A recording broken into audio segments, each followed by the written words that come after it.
J'aurais sacrifié à cet homme mon argent, mon nom, ma fortune, mon argent, mon nom, Ma fortune, mon honneur. Je serais allé mendier. Et probablement. je serais allé mendier ce monde à laquelle il ne m'eût jamais à consentir. J'aurais rejeté tout ce que dans la société on nomme pudeur. J'aurais rejeté tout ce que dans la société.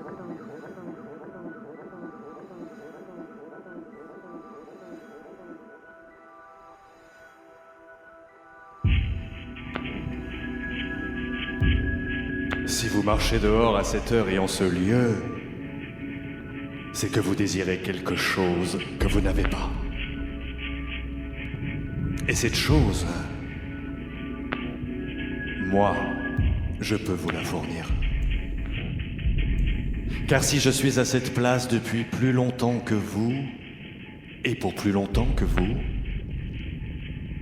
et que même cette heure qui est celle des rapports sauvages entre les hommes et les animaux ne m'en chasse pas, c'est que j'ai ce qu'il faut pour satisfaire le désir qui passe devant moi.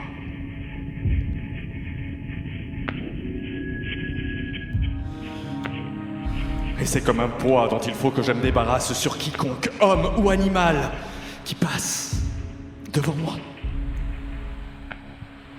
C'est pourquoi je m'approche de vous. Malgré l'heure qui est celle où d'ordinaire l'homme et l'animal se jettent sauvagement l'un sur l'autre, je m'approche, moi, de vous. Les mains ouvertes et les paumes tournées vers vous. Avec l'humilité de celui qui propose face à celui qui achète. Avec l'humilité de celui qui possède face à celui qui désire. Et je vois votre désir. Comme on voit une lumière qui s'allume à une fenêtre tout en haut d'un immeuble dans le crépuscule, je m'approche de vous, comme le crépuscule approche cette première lumière, doucement, respectueusement, presque affectueusement, laissant en bas dans la rue l'homme et l'animal se montrer sauvagement les dents. Non pas que j'ai deviné ce que vous pouvez désirer, ni que je sois pressé de le connaître, car le désir d'un acheteur est la plus mélancolique chose qui soit, qu'on contemple comme un petit secret qui ne demande qu'à être percé et qu'on prend son temps avant de percer. Comme un cadeau qu'on reçoit emballé et dont on prend son temps à tirer la ficelle. Mais c'est que j'ai moi-même désiré depuis le temps que je suis à cette place tout ce que tout homme ou animal peut désirer à cette heure d'obscurité et qui le fait sortir hors de chez lui, malgré les grognements sauvages des animaux insatisfaits et des hommes insatisfaits. Voilà pourquoi je sais. Mieux que l'acheteur inquiet qui garde encore un temps son mystère comme une petite vierge élevée pour être putain que ce que vous me demanderez, je l'ai déjà.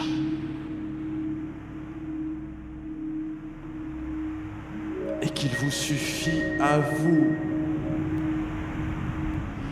sans vous sentir blessé de l'apparente injustice qu'il y a à être le demandeur face à celui qui propose, de me le demander.